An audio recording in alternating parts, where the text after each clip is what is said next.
Well, Hilarie, I'm going to go ahead and introduce the program tonight. I think it's time, and we'll probably still have people coming in. My name is Tracy McCament, and I'm the principal of Eaton Aerosmith Academy here in Redmond, Washington. Eaton Aerosmith is a group of 3 schools, one in Vancouver, one in White Rock, British Columbia, and Kelsey Hanna is with us, who is the principal and director of those 2 schools. So Kelsey, I'm going to ask you a favor to watch the chat. If I don't see a question, just to help me out with that.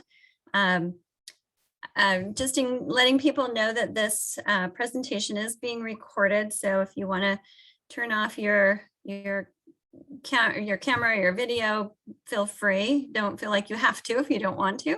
That's fine. And then please mute your microphone to let us have as much bandwidth as we can for the presentation itself. So without a whole lot of ado, I want to introduce Hilarie Cash. Hilarie is the co-founder of Restart. And Hilarie, I will let you explain all about what you do.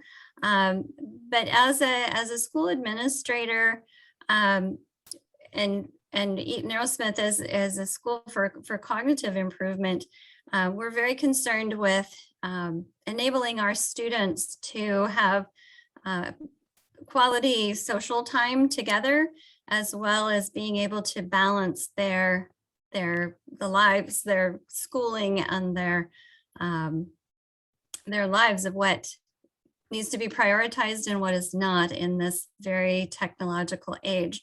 So we are very pleased to bring an expert in the field to help us learn how to guide our children. So Hilarie, welcome and take over. Okay. Hi, everyone. I do want to say that I would like this, although I have a few slides with some information that I want to present, I mostly would appreciate this being a conversation. So as we go, I hope people will raise their hands, they can unmute, they can ask their questions, or they can type it into the chat and someone will interrupt me and ask the question. So the more we can just have a conversation and share ideas with one another, because this whole business of parenting kids around tech and is very difficult, and and technology is changing all the time. The things that kids are getting into and interested in changes, fashions come and go, but the technology itself is advancing rapidly. And so I think we really have to share ideas. I don't pretend to have all the answers. I have some good information for you, but I don't have all the answers. And I think collectively, we probably will do a better job of coming up with the ideas. So please, let's make this a conversation tonight. I personally, my story with tech is that when I moved up here to the Seattle area in '93, I didn't know almost anything about the internet. I didn't own a computer. I didn't have a cell phone, any of that. And but I opened my practice here in '94 and immediately had a referral of a client who was addicted to a Dungeons and Dragons multi-user domain game. And he had already lost one job. He was in the process of losing another, and he was in the process of losing his marriage. And he opened up this world that I knew nothing about, but was fascinating. And I just kind of made it my business to start learning about and understanding what all this was. Why was he so drawn into it? And then I was getting referrals of more and more clients who were having struggles of one sort or another because of their internet use. So somebody having, carrying on an affair in a writer's forum, and she was married. Somebody getting involved in pornography, people getting involved in day trading, and of course, video games. So it's it's just been a fascinating journey for me, but always frustration was that there was no place where I could refer people who needed a higher level of care, something more than what I could offer them on an outpatient basis. And so I just was always frustrated with that. And one day, as luck would have it, Cosette contacted me. She was in her own private practice. She's a techie who went into private practice as a therapist. And she and I and her husband all decided we'd give Restart a try and just sort of see what happened, filling the gap. Because the people that we were working with tended to have very different histories, different life experiences from drug addicts and alcoholics, and were usually a pretty poor fit if we referred them to treatment in that kind of setting. So that's how we came to start Restart 12 years ago. And we worked for many years just with adults, both male and female, but interestingly, in all these years, we've only had 10 women come through the program. The rest are all men. And almost all of them are gamers and identify as gamers. That's where they put their energy.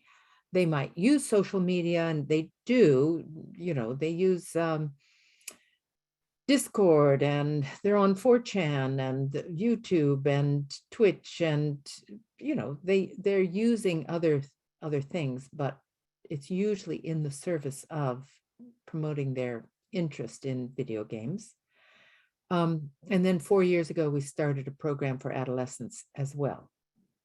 And they come to us, they live with us, they detox over the course of 3 months. If they're adolescents, they're in school all of that time, and they often stay with us 6 to 9 months for their schooling.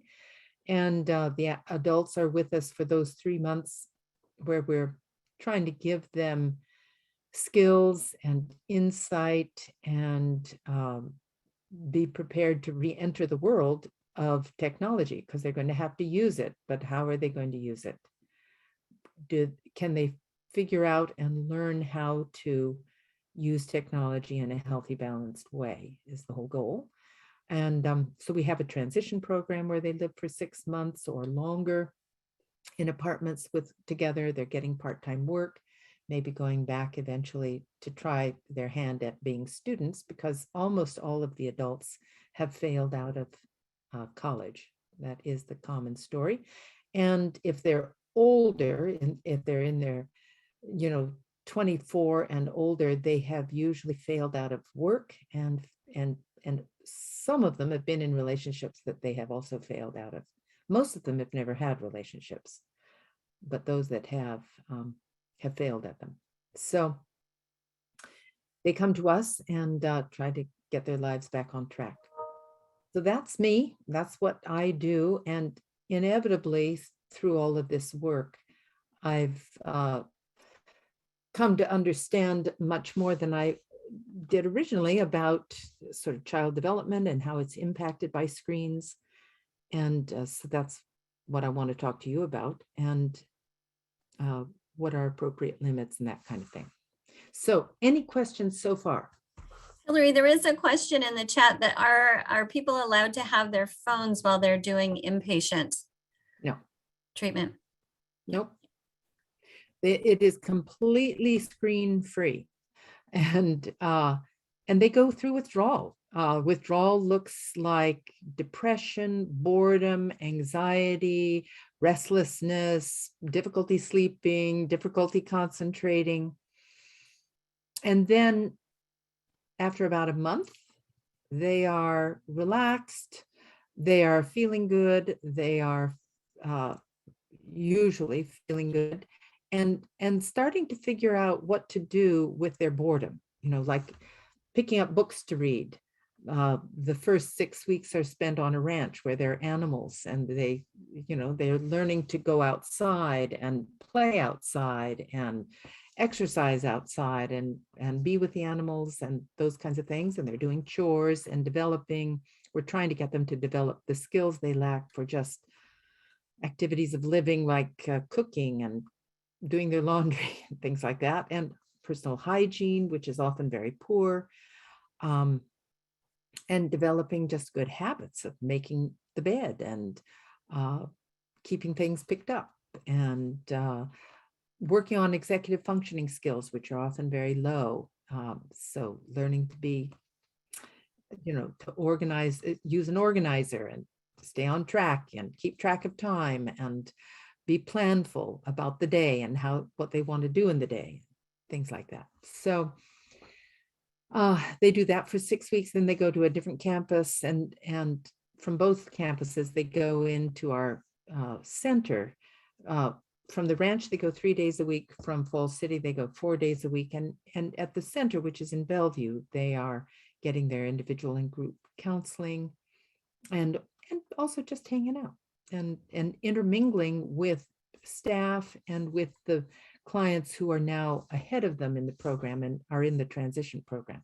So they're kind of hearing stories of what that transition is like. And it actually is quite difficult, because now they're in a world where there is technology everywhere, and their peers are talking about it and inviting them to play video games and talking about the latest releases and all of this kind of thing. And it's very, it's very difficult for them to learn what it means to actually be in recovery from something like this.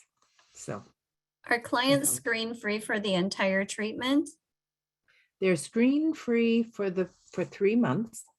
And then if they go into the transition program, when they're living in apartments together and getting work and so forth, they come to our computer lab for their computers. The first 3 months, they only have a GAB phone, GABB, it looks like a smartphone, but it doesn't have internet access. And then they can transition to their smartphones, which are monitored. And if they are ready to do that. But many of them, it's a great temptation when you've got access to the internet to go exploring in areas that you shouldn't, where you shouldn't be in those areas if you're in recovery from video game addiction. So yes. Another question, is the goal of the treatment to get them to manage their feelings, boredom with technology? No. The goal is to learn how to manage difficult feelings in more constructive ways. Technology is how they have managed their feelings for the most part during their time before coming to Restart. And now they have to learn new ways to manage their feelings. For instance, we teach mindfulness, and we teach them other skills which help them cope with those difficult emotions that they used to run away from. Another question. One is the ranch in Washington State? Yes, everything is right here, right in this area. So our original campus was in Falls City. Our ranch is in Carnation. Our adolescent program is just outside of Sultan, and the center, the main center, is in Bellevue. And then another question, just out of curiosity, what were the women's addictions? They were all gamers.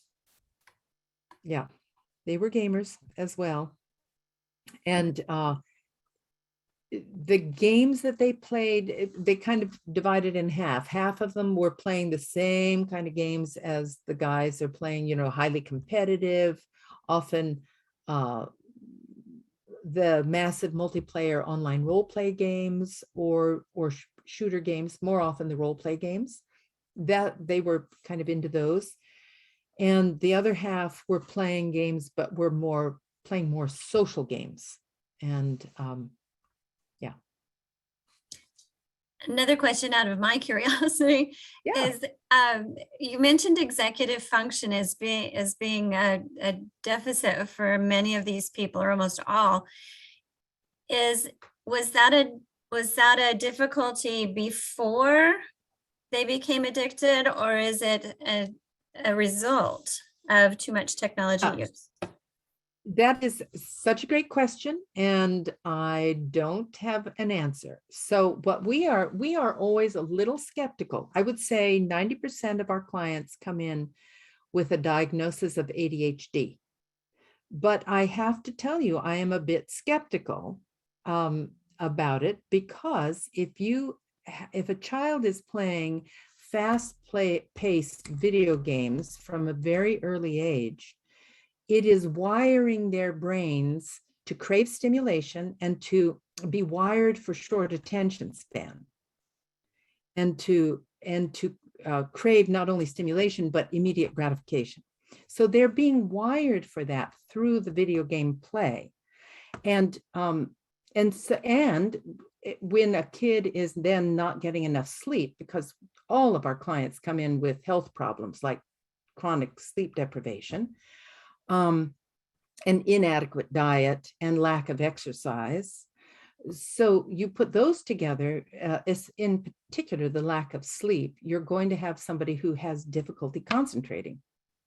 So it looks like ADHD.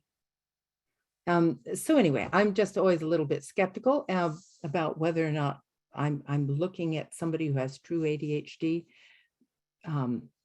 And some of them, I'm sure many of them do. And I think a child who has true ADHD is going to love playing video games. Video games are something that they'll be good at.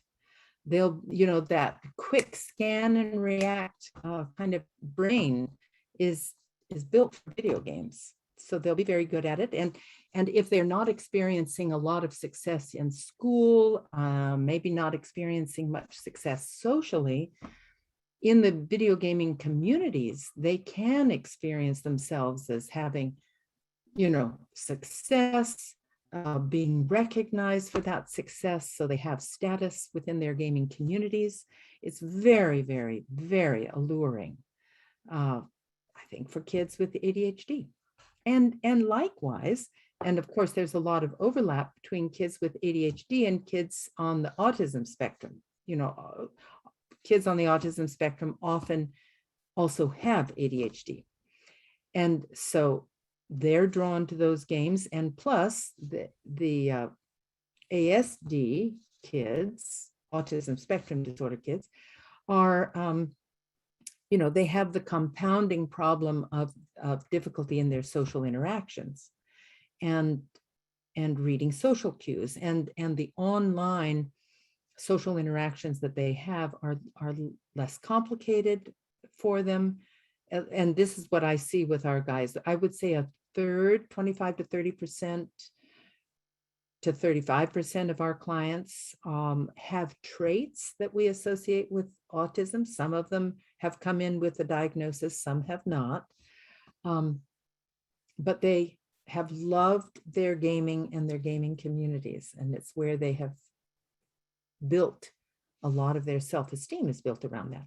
That's really true for all the gamers, but it seems to have a really, really strong pull, and understandably so, for the kids on the spectrum.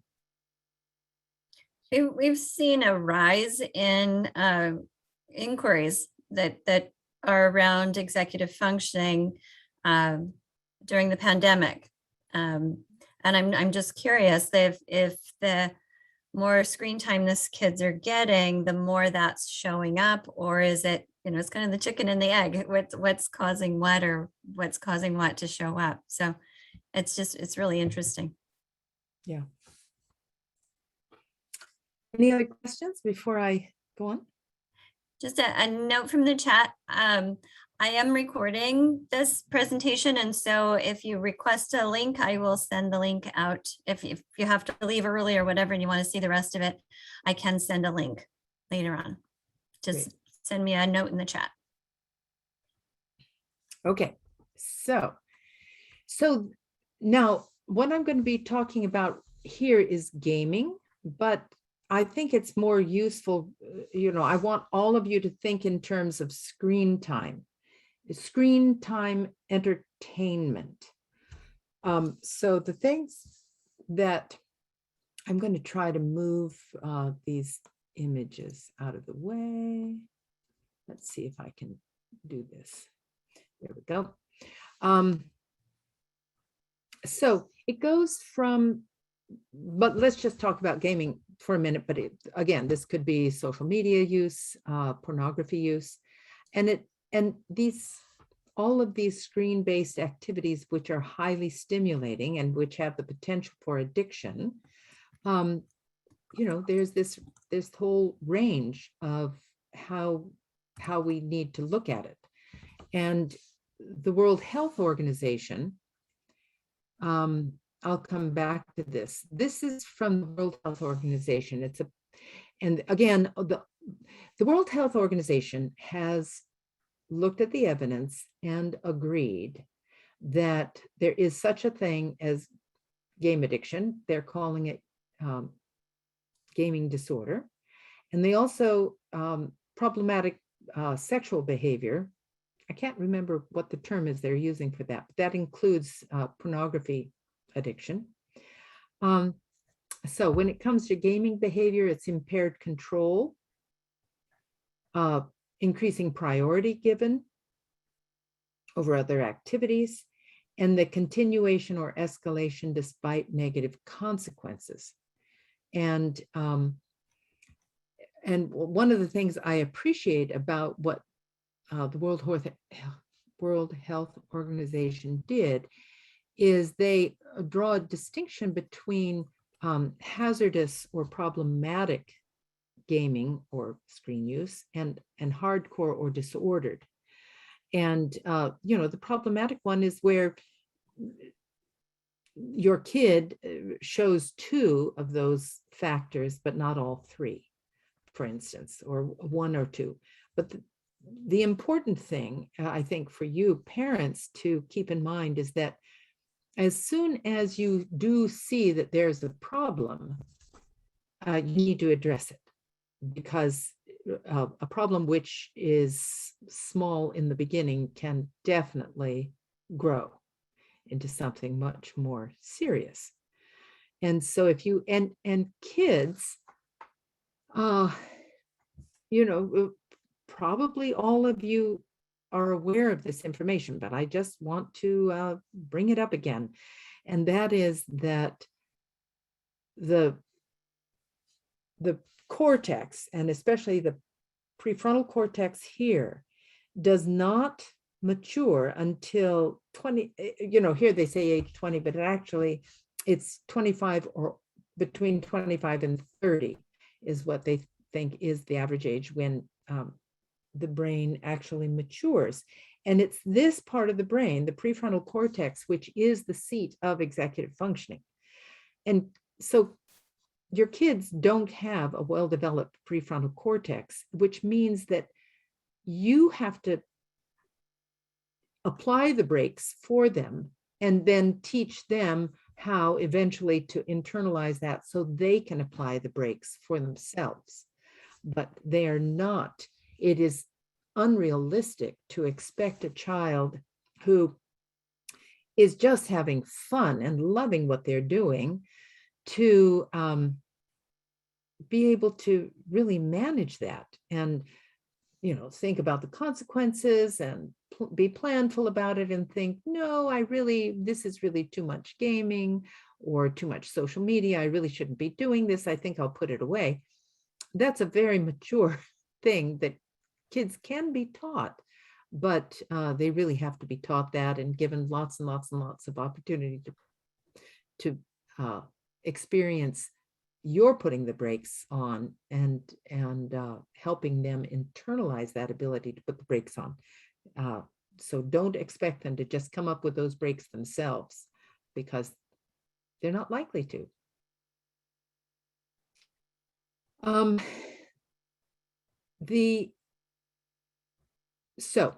The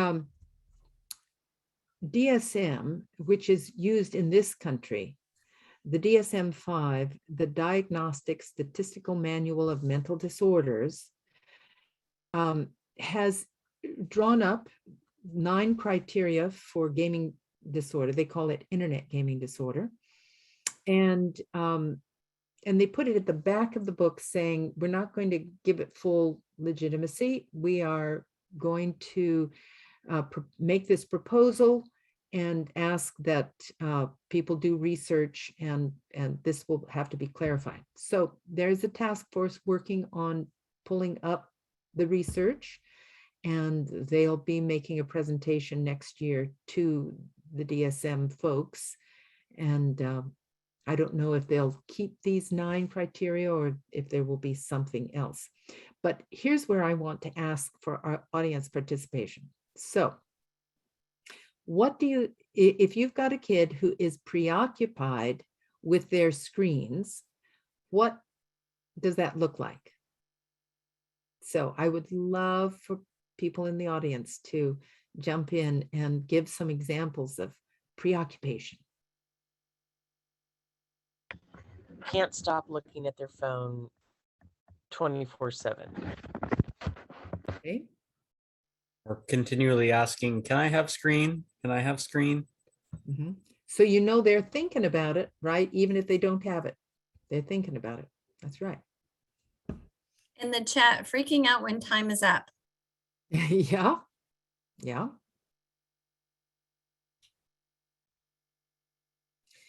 How about examples of withdrawal? I gave you some examples of what we see at Restart.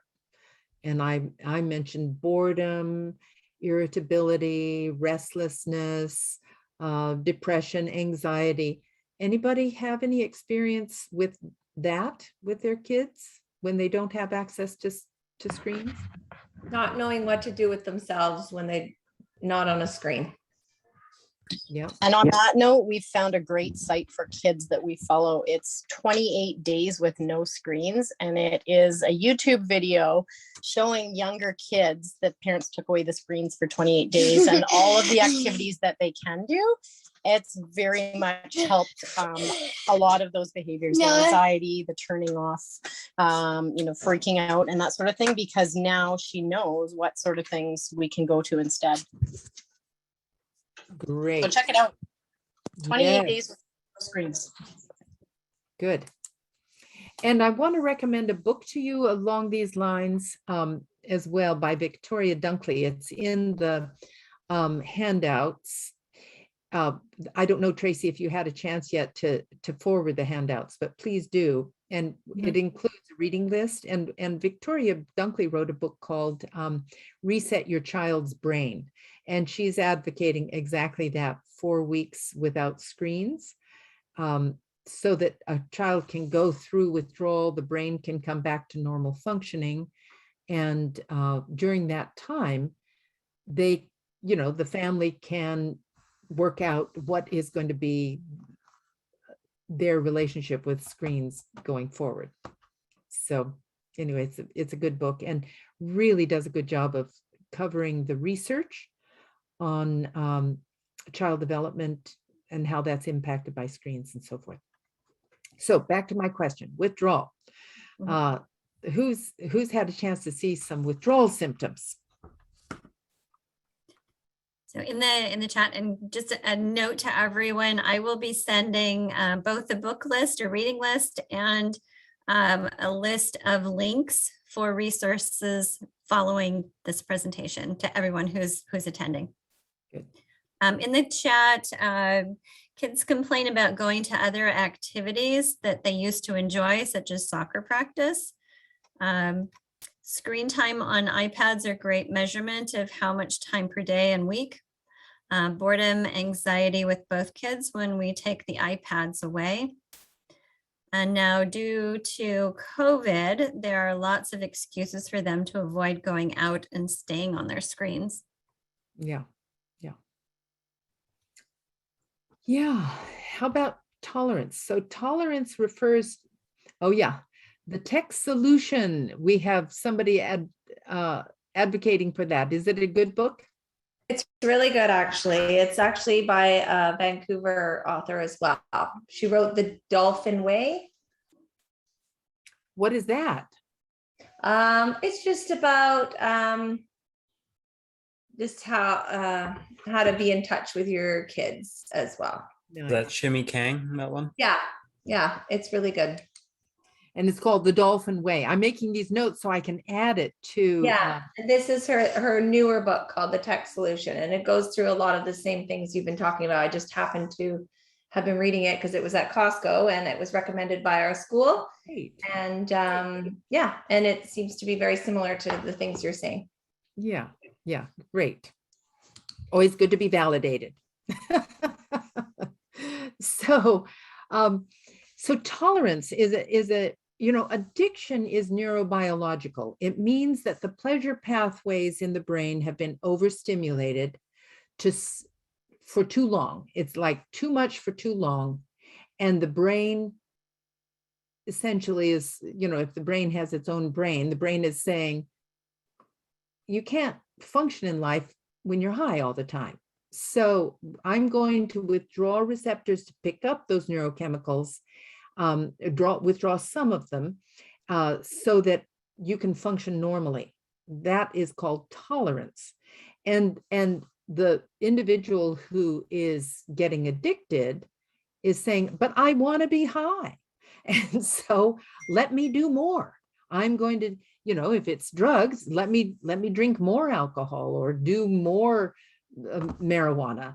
But when it's behaviors, it's like you have to do something new, something more, something longer to get the brain, you're trying to trigger the brain's even greater release of dopamine and opiates and the other neurochemicals in the brain.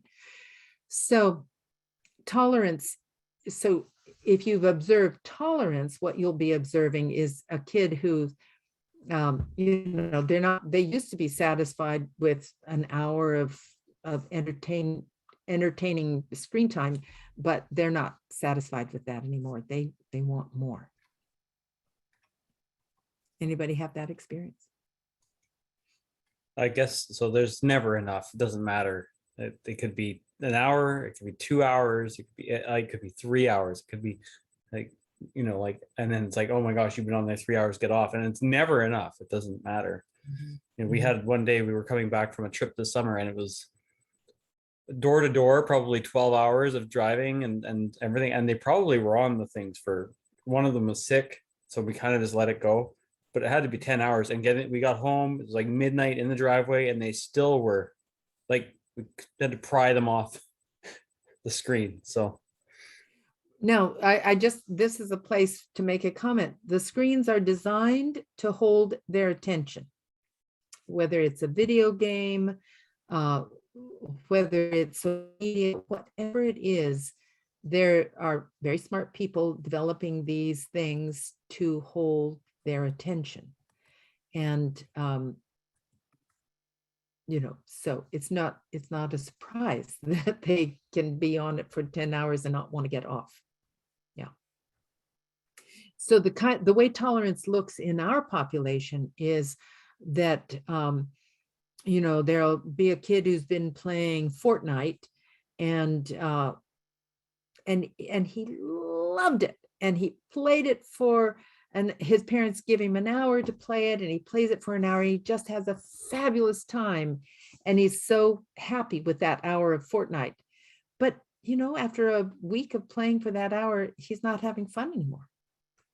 He's just not having fun anymore. And now he wants 2 hours of Fortnite or he wants a new game or something, but it's not interesting to him anymore. So anyway, that's tolerance. Loss of control. I think several of you have already commented on kind of the loss of control. And again, with kids, it's hard to expect them to have control. Remember, because they are kids and they don't have this well-developed prefrontal cortex. So, but loss of control when they just, like if you do have, well, anyway, anybody want to give an example of loss of control? Screaming. I think somebody mentioned. yeah, usually when it's time to get off, that's when they're very content to stay on the device as long as they can possibly, but yeah. Yeah. Just lost when they big have it taken temper away. tantrums trying to get it off that last a while, you know. I think what this symptom gets at, though, is something that probably applies more to the adult or the older teenager world, where they've been playing, but they realize they're playing too much and they try to stop, and they try to moderate or they cut back or something, and they can't. They've lost the ability to pull back. Decrease in other activities due to gaming. Anybody have a story that goes with that? The lack of All right, can desire. you repeat what you said? Sorry. Does anyone have a story to go with this symptom, decrease in other activities due to gaming or screen time?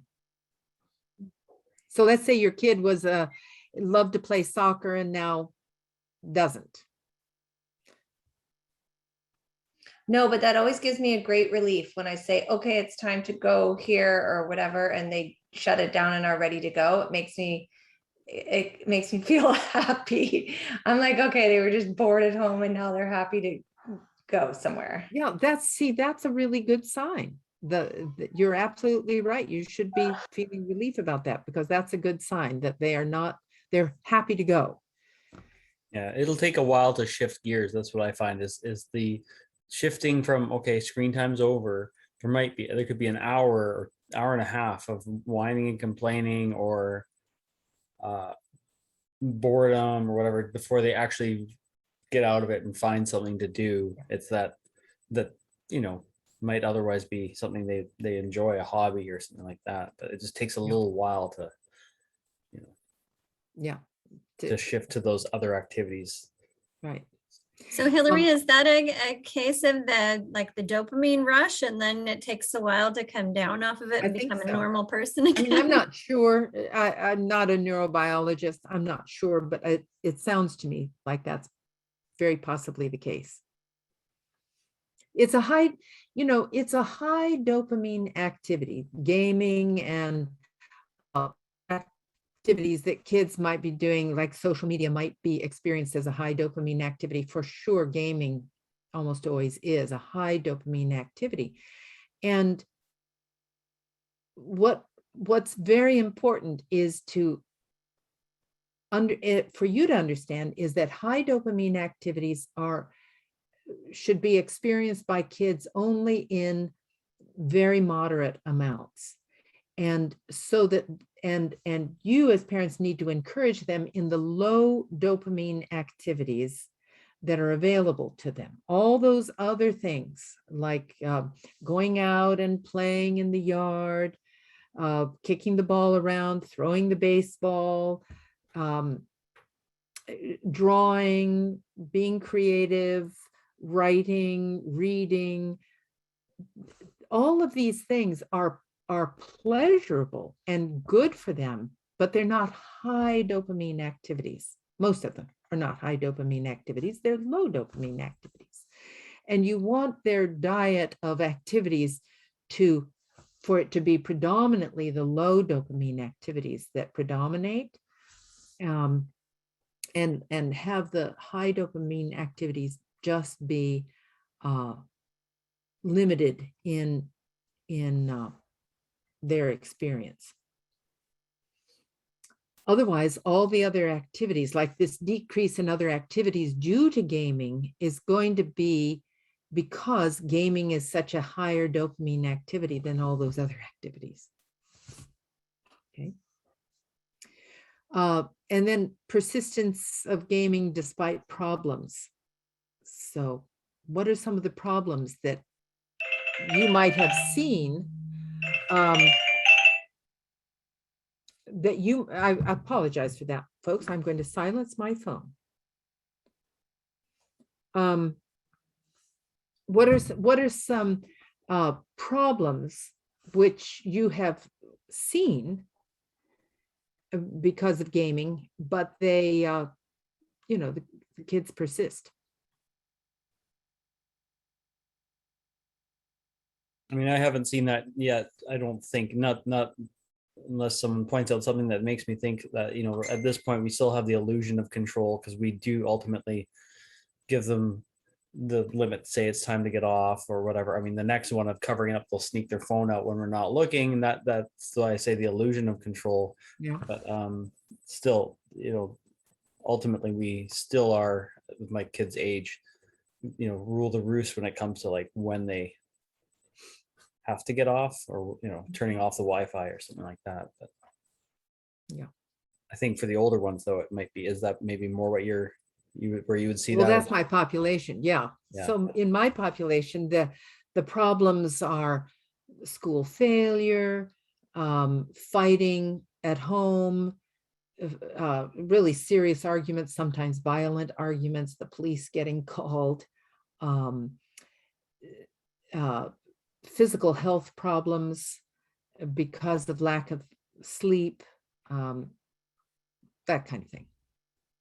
Those are really common problems in our population. Go ahead, Hillary, a Kate. quick question from the chat. It's to the nature of addiction itself. She says, is it just about screen addiction or about any addiction that impacts quality of life? For example, what if they're addicted to playing soccer or drawing or swimming, such that other things are pushed aside? Some people are addicted to working out, for example, wondering if how this fits in the conversation.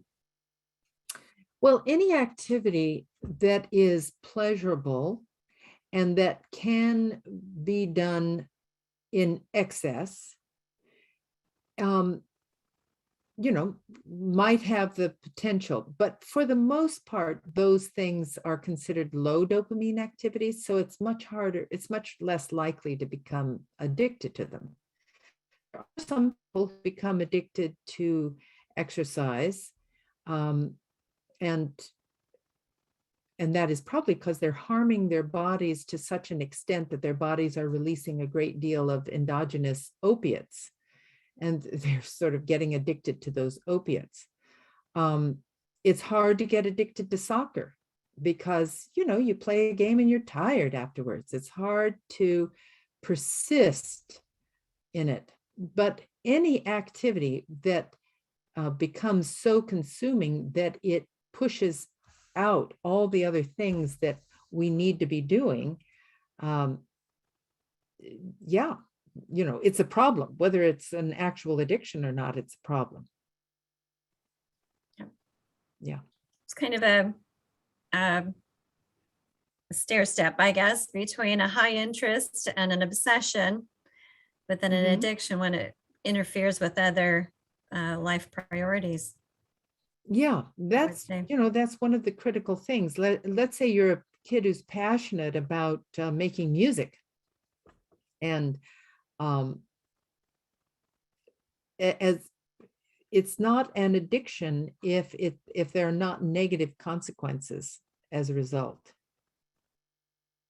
Yeah, it's fine to be passionate and about things, and that includes gaming. You know, it's fine to be a gamer as long as it's not interfering with all the other things that are important for children's development. And that's where the whole stickiness factor, the mesmerizing effect of the screens are so well designed that kids will persist in them beyond what is healthy very often. Deception and covering up. Does anybody have any experience of that? Kids lying about what they're doing online? Yeah, I see somebody nodding. I can speak for that. You know, when my son was younger, getting up late at night when everybody's sleeping and jumping on his game, we ended up having to lock his console in the car every night so Yeah. that he couldn't access it. Mm-hmm. I had a student at one point who was having confided in me that he had been you know, his getting up at night and was communicating with his friends or whatnot, and not gaming. It was a social thing, but at least that's what he said. And then my own child, one of them this summer, really was sleeping in really late, like out of character late. And so I did a little thing, looked on the computer to see when it was, the screen time emails, which I never read. And because usually it's wrong. If the computer is left on, it says how many hours. And I realized that the time he was active was like, 3 a.m., 4 a.m. And I nipped it in the butt. That was the end of that. And the device is gone. It's like, all right, well, we caught this. Going forward, the device is not in that room, but. I mean, remember, kids don't have necessarily a well-developed moral compass. They're learning. They're Mhm. learning these things, and they're going to. It's pretty normal and natural for kids to, try to sneak and get what it is they want, and it's all part of that process of growing up and developing a moral compass. It's And testing sometimes, testing the limits, just like a yeah, toddler would test the limits, or a Yeah. adolescent or whatnot. But I Yeah. found, and you might get to things later that are kind of solutions. But one thing we found has helped is concrete. Like, this is the amount of time you have, being really, for us to be really clear, not like, kind of vague about, oh yeah, oh, a few more minutes or whatever, no, 5 more minutes, or a specific, this is the time you're allowed to go on, this is the time you have to get off. Like when we're doing that, it's a lot less complaining and whining of like, when can I go on again? When, you can go on again at 7 o'clock tonight for 1 hour, like being really clear. Then that Yes. takes away they might still be craving it, but we don't hear the preoccupation's almost gone, because we're not having, they've had their answer, and it's not like it could happen at 5 o'clock. It could happen at 6. No, you have to wait till 7. Yeah. We're going to get on to solutions here. But I do want to talk about escaping adverse moods. So let's face it, childhood is full of difficulties. And, kids might not have good self-esteem for any number of reasons. They might not be successful socially for any number of reasons. And it might be just for that day, or it might be a persistent problem. But these are painful things. Conflict at home with parents, or parents and siblings, a move, all kinds of things can create a painful mood in a child and a teenager. And so the trouble with screens is that they are handy dandy right there at their fingertips, especially if they have a smartphone. And so it is very, very easy for them to escape their dysphoric mood by distracting themselves with something online. And then if they do that a lot and are allowed to do that a lot, then they don't develop constructive ways of handling their dysphoric moods. And we all have to learn healthy ways of managing our emotions, of regulating ourselves. And just turning to a screen is not one of those healthy ways. So keep that in mind. All right, let's move on. Enough of this. Okay, so these are just some red flags I put up here so that you can be thinking about it. Like if you see your kid developing, for instance, a sleep disorder, that might be a red flag. They're tired in the day. Social problems, no friends, they dislike going out. Just a red flag. These are things to just keep in mind that could be red flags of a problem with screens. Defiant, oppositional, having tantrums, loss of interest in other things, depression, anxiety, distracted, having learning difficulties. All of these things have the potential to be tech related. And so you just want to be really curious, basically, about your child's tech use. If they're very young, then you have a lot of control over it. But as they get to be teenagers, maybe you let them have a smartphone, you're going to have less and less control. And so it'll be more and more important as they get older, watching for the red flags that might signal there's a problem afoot, that you don't know what it is, but there's a problem. And best to address that problem as soon as you can. So sustainable tech use and growth for children. Always keep in mind that children need movement. Children need touch. They need to be physically interacting with the world. They need connection to others, and they need time in nature. This is what, if you as parents will supply them with these opportunities to experience this, you are really optimizing their development. And that means limiting their screen use, because the screens are mesmerizing and they will choose to spend time in front of screens often rather than getting outdoors, for instance, and moving and being in nature. They'd rather be indoors. So you don't want to let that happen. Now that's all I've got in terms of my slides. Now I really want to open it up to questions and brainstorming for everyone about the problems at hand. What might be useful is for somebody who's struggling right now to share the struggle and let us all brainstorm a little bit on what might be helpful.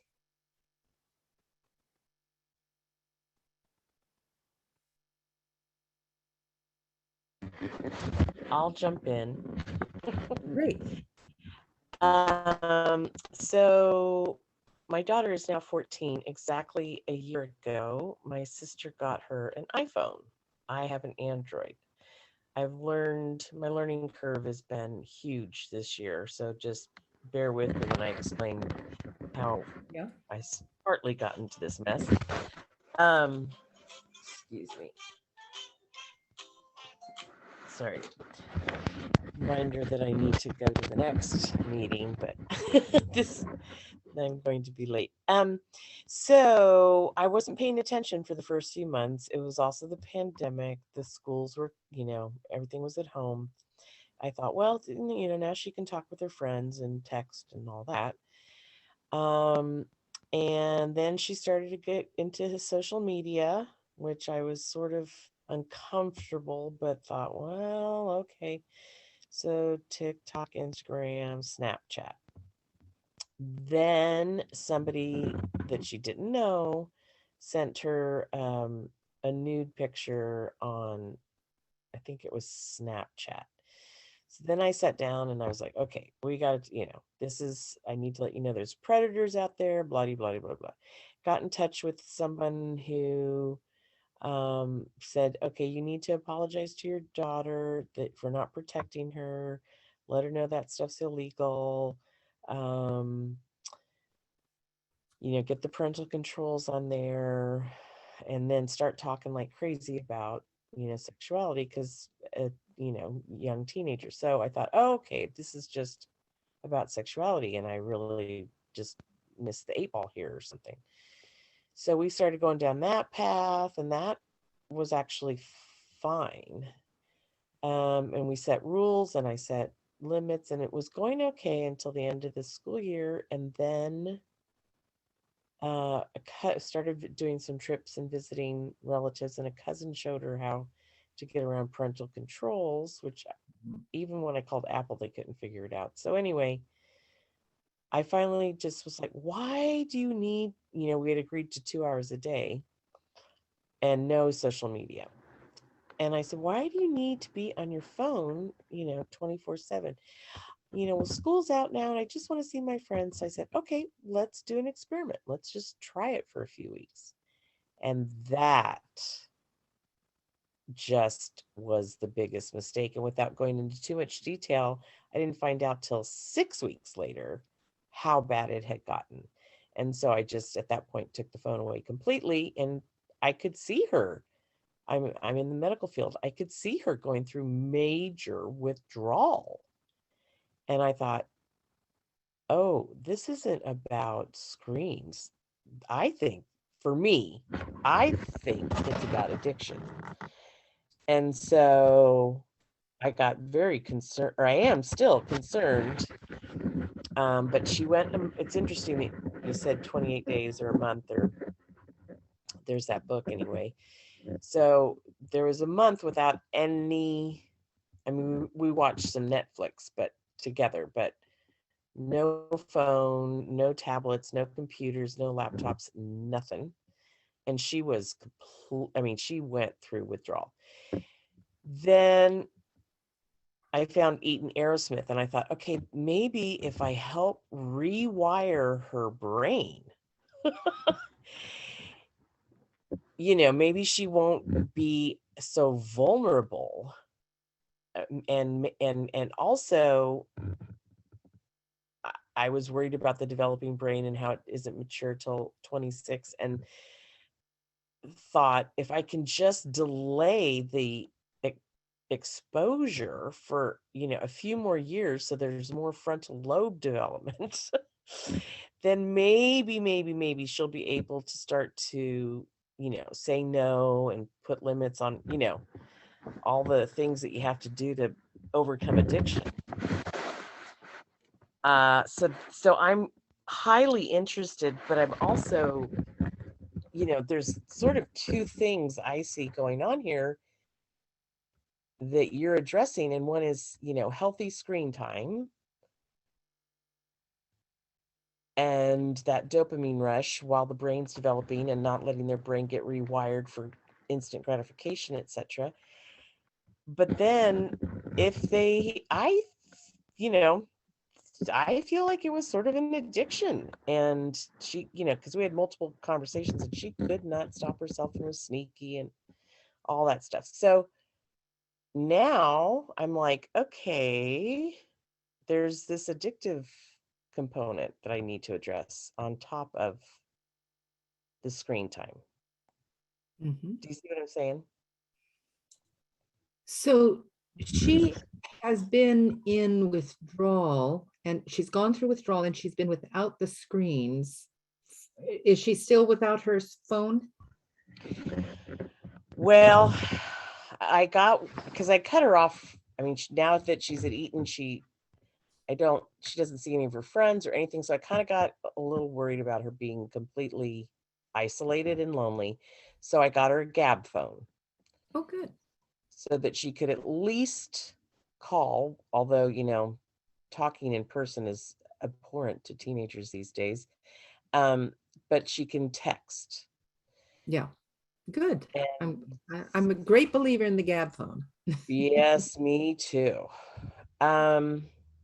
So there's that, and then slowly, basically she knows she has to earn my trust to have more access to screens. And so every time she picks up her tablet, I say, okay, what are you doing? Show me what you're doing, and she'll be doing some sort of little squishy animal game or something. But, and she can put it down, and I said, okay, I think that's enough time. You're on screens all day at school. I don't want you on them at home. She goes to gymnastics, so that's her movement 3 times a week. I do want her out in nature more. That one's a tricky one. I've worked on that for years. And there's a lot of touch and connection. I prioritize that. So yeah, I'm not sure how to protect her from addictive tendencies, I guess, as she's approaching high school. Yeah. All right. Let's hear ideas from the audience.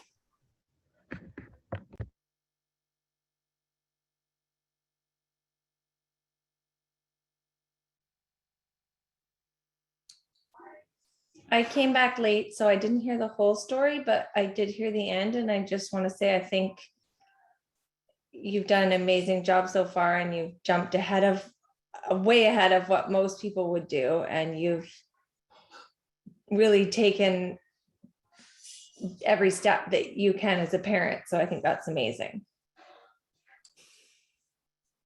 Yeah, for sure. Thanks for sharing. I mean, your story, I think, will help us all kind of.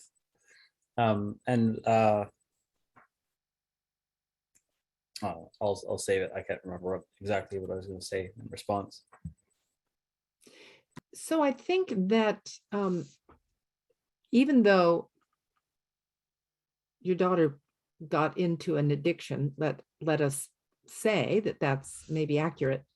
I mean, the good news is she's young and that her brain is very much in formation. So if you can manage to keep her, experiencing the world in the way you've got her experiencing the world, which sounds like it's very well balanced, although maybe she's still needing more friends in her life,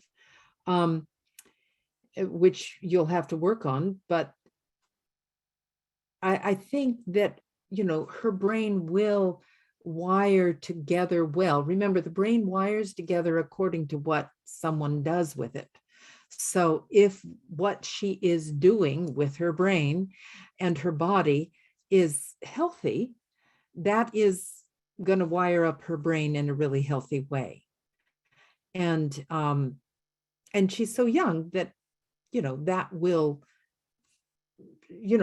just be ongoing and taking place throughout her adolescence. So it definitely sounds like you're on the right track. I would get her maybe a counselor, somebody she can talk to, and I would definitely make sure she's, that you and the rest of her family and she are having lots of good, positive interactions, which sounds like you already work hard at.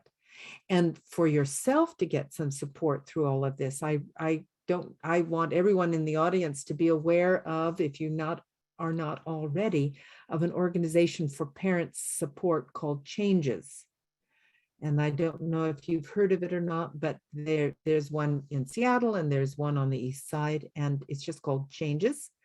And lovely group of parents who are all trying to figure it out, just like all of you here who've shown up for this are trying to figure it out. So I think parents need to support each other. This is a very, very challenging time. Raising kids in the tech era is not easy. How to protect them. So Eileen, I appreciate you being upfront and open with this whole story. And I give you kudos for recognizing it early and not letting it go too far. There's so much pressure on parents these days, especially during the pandemic, to release some of the boundaries of media use, because kids are limited with their social interactions. So well done to you, and thank you for sharing the story. It's going to be interesting. The Aerosmith program addresses executive functioning and has several different exercises to address that. So, developing that and working specifically on those cognitive functions, I would think can't help but make her ability to kind of withstand some of that addictive behavior and kind of have some ability to say no and not be so I don't know, they were wanting to jump into it so much and not let go. So that's my hope, and we hope we see that, and that'll be an interesting case study, I guess.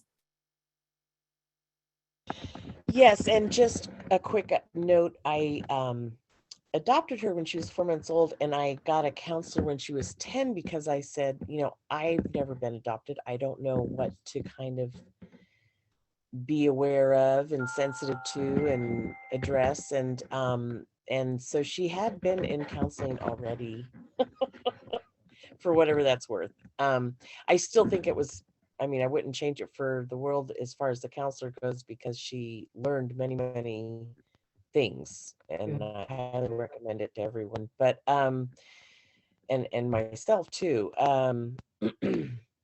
But I wonder about sort of a predisposition to addictive behavior. However, I loved what Dr. Cash is saying about she's young and the brain will develop as, a response to its environment. And if I can kind of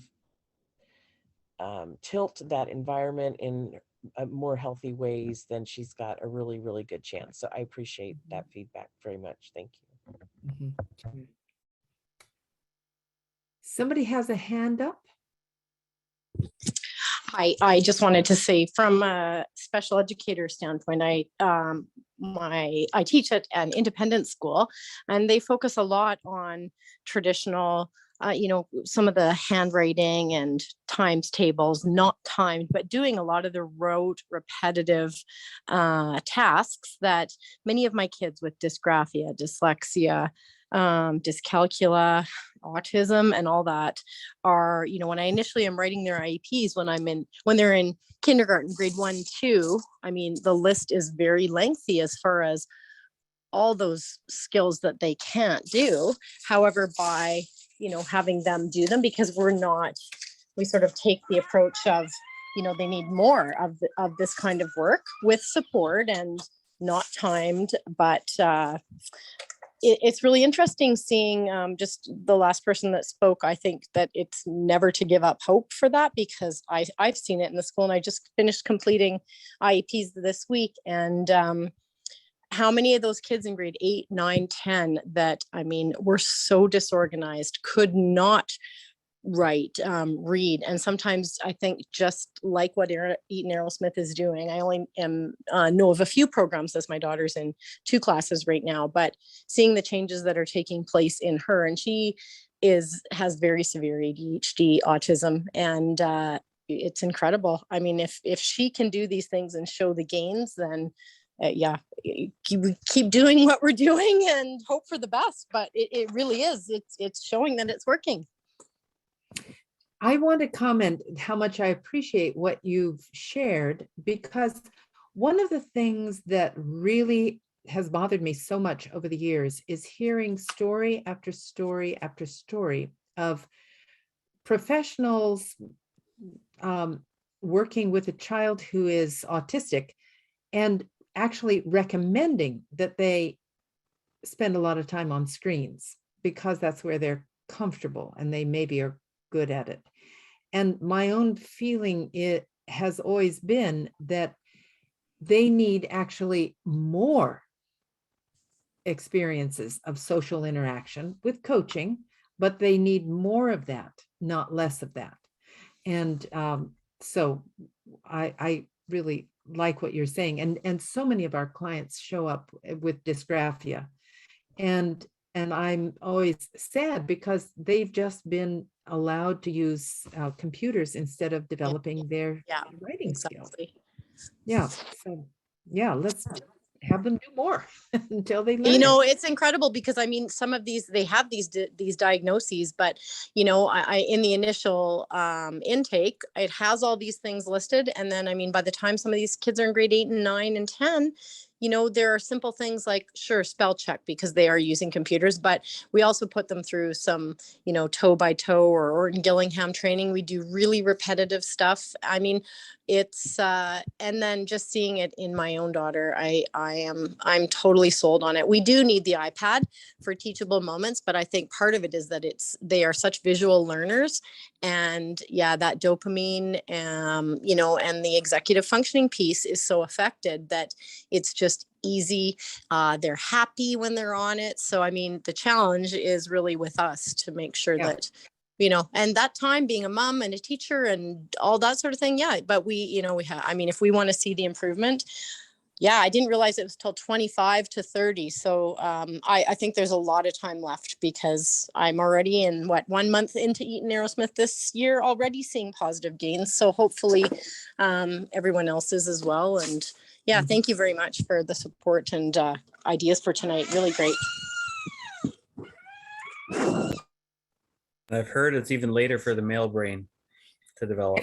You guys, what's up with that? I'm just saying that means it wasn't our fault. You know what? Sports and movement, like in all the boys that I see, yeah, it is. I think it's a maturity thing, but also movement. I mean, it may be, I maybe shouldn't be being specific on gender, but I mean, yeah, they just need a little bit more movement and time outdoors or activity-based learning. I feel like for some of my kids, especially my kids that are ADHD diagnosed, if that's the only issue, then most of it is resolved as long as they're getting a fair amount of exercise. Yeah, it's never one perfect thing. There's boys who are totally, fine and not hyperactive, and there's girls who are. So, but there's by and Exactly. large, you're right. By and large, we see, there might be a need with one group more than the other for some extra activity or Or movement. the organizational supports too. I feel like maybe it's just more of that, structured writing process, showing the way, maybe a couple more times over or having access to that. Yeah. But anyways, it could be males, it could be females. Are you, speaker, the one where the screen says N Attila's iPhone? Yes. Okay. Nicole. Sorry, I don't know why it doesn't say my name, but Okay, good. Yeah, anybody else want to share a situation they're dealing with?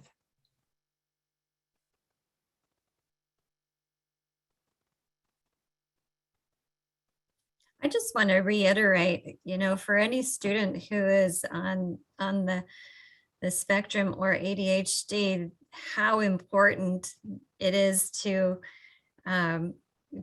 get those 4 bottom of the pyramid activities in their lives as much as possible. And Hilarie, maybe you can talk to this. I think that I've read that students with ADHD or people with ADHD are more susceptible to addiction or. Yeah, they do appear to be. They're craving, my understanding is that they are craving stimulation. And many of the things that provide stimulation are things that are also have high potential for addiction. Yeah. So think about a video game, getting back to that, think about how stimulating video games are. And so they love the video games. They love the stimulation of the video games. And there's high potential for addiction there. Yeah, sort of like that self-medication, or in the list that you had of the DSM of the different characteristics, that avoiding the negative things, if a student is having learning difficulties at school and school is not where they have success, they're going to crave something that gives them a feeling of success. Yeah, they are. So I think the takeaway I hope everybody will have is that it is a difficult balance in many, many ways to find the right balance of screen time. Parents need breaks themselves, and screens are an easy thing because they're mesmerizing. It's easy, your kid will be quiet and out of your hair, while you need that break. And that is understandable. And my gosh, during COVID, I mean, we were all so very stressed during that time. But you've got to keep in mind, just please keep in mind that as human beings, we did not evolve with screens. We evolved to have experiences, social experiences, physical experiences, psychological experiences that have nothing to do with screens. And so screens, I want you to think of screens as something which especially interactive screens, more so than passive screens like TV. The interactive screens are more mesmerizing, more, the person becomes more immersed in them. And those screens are interfering, sort of crowding out experiences that children need for their best, fullest development. So just keep that in mind. They can have some screen time and it won't interfere with development, but too much of that screen time, in my opinion, truly, the less is better. Because if it's less screen time, that means they've got time, even if it's boredom and they have to figure out what to do with their boredom, they've got time to explore themselves and the world in the ways that children need. And so there is research that kids have higher self-esteem if they have some screen time, because they are fitting in, they feel like they're fitting in. But there are also communities, and I think this is largely a matter of fitting in. So if, let's say all of you, just hypothetically, were a community to one another, and you were a community that everyone agreed that there was going to be very limited or no screen time, the kids would be within your social bubble, and for them it would feel very normal to have very, very limited screen time, and it would be reinforced by all the families that they interacted with. And this is happening apparently down in Silicon Valley. There, people attending Waldorf schools and not letting their kids have screen times, even though they're developing all these addictive apps. They are themselves not letting their kids have those addictive apps and screen time.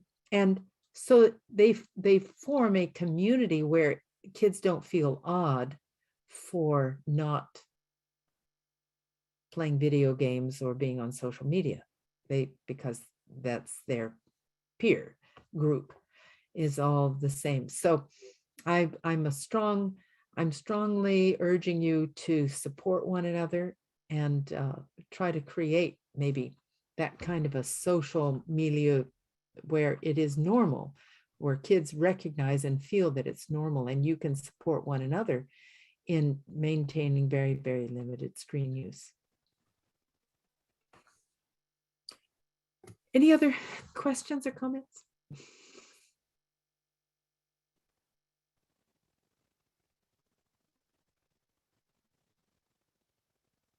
Okay, and well, I'll just say something to terrify you a little bit, and that is that the average age of exposure to porn is now around 10. So, and we work with clients who've been exposed much earlier than that, often, when they were 7, 8, 9, 10. And you really could not present me with an argument that would convince me that there's anything beneficial about pornography some people do make that argument, but I've never been convinced. So I don't think porn is a good place for kids to learn about sexuality. It's definitely not going to teach them anything about relationships and how to initiate and build and maintain healthy relationships. So I want you to be alert to that as your kids go online. I really hope you can have conversations with them about sexuality and pornography, and help them navigate a world where they will stumble on it or be shown it by their peers almost inevitably. And so you need to prepare them for those experiences. And the other thing I want to alert you to is that gambling is now getting very integrated with social media and gaming. And if you've heard of loot boxes, many people have. Loot boxes are in most of the popular video games, have loot boxes in them, and loot boxes are things that can be opened, but you pay for the privilege of opening them. And then you don't know what you're going to get when you open it. And you know, you're hoping that you get something which will look cool or will advance your game. And kids often are stealing credit cards and in order to spend money on items they want for their game, and including loot boxes. So the principles at work for gambling and gaming, and actually surfing the internet, the unpredictability of feeling rewarded by the action that you take, that's the principle, usually called intermittent reinforcement, that is being carefully designed by developers of social media and video games, and that principle is at work. So anyway, just wanting to give you a heads up that these are elements that I want you to be aware of. Hilarie, a note in the chat. Do you have a technique that will successfully control or track time on screens, since kids have computers, laptops, phones, tablets, and TVs? We have several apps that have tried numerous ways to dispense and control screen time. I don't have, we track with our clients, we use something called Covenant Eyes, but we put a Covenant Eyes on, we have Covenant Eyes on the screens that they use, which are our computers, and we have put Covenant Eyes on their phones.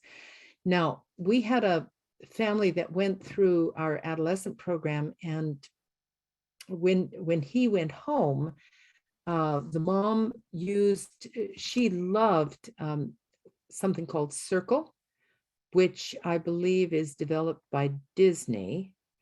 And she said that it worked very well, and it had, and she was able, I believe, to track all digital devices with the one app. So I think it's the thing you're asking about. Now, as kids it's the earlier you do this with kids, the better. You know, the earlier you just let them know that you monitor their digital devices, the more they will just be accepting of that. It's really hard to do it later on. The older they get, the harder it is. And as they get older, they also get more knowledgeable and sophisticated and can get around all of that stuff. I think So some internet companies have, or you can buy devices too that you can time or shut off the Wi-Fi for certain things as well, which doesn't stop them from using the smartphone with, you know, non-internet games, but you can limit the device, you know, the connectivity to the internet, and not having data on the phone has its, you know, downside as far as being able to text and whatnot, but it also has its upside of they can't use it when they're not at home. Good. So these are, good ideas. Please, please. Another comment in the chat. I think YouTube channels are equally worse. I use cleanbrowsing.org adult filters, at least protect some level. My concern is more for YouTubers who are basically terrible role models. And then do you suggest that we should block YouTube completely? Is that the way to deal with this? Also, maybe I should stop there. But also Discord, which is used by his friends. And there is material there flowing from their friends whose parents don't use any filters. So block that too. Yeah, I would. I mean, I think, YouTube, of course, it has marvelous content on it. And so I think you want to be able to unblock YouTube to gain access to something specific that you want your child to view, and then be able to block it again. So I completely agree. There's tremendous content of very antisocial content that is very available, that kids are having access to all the time. And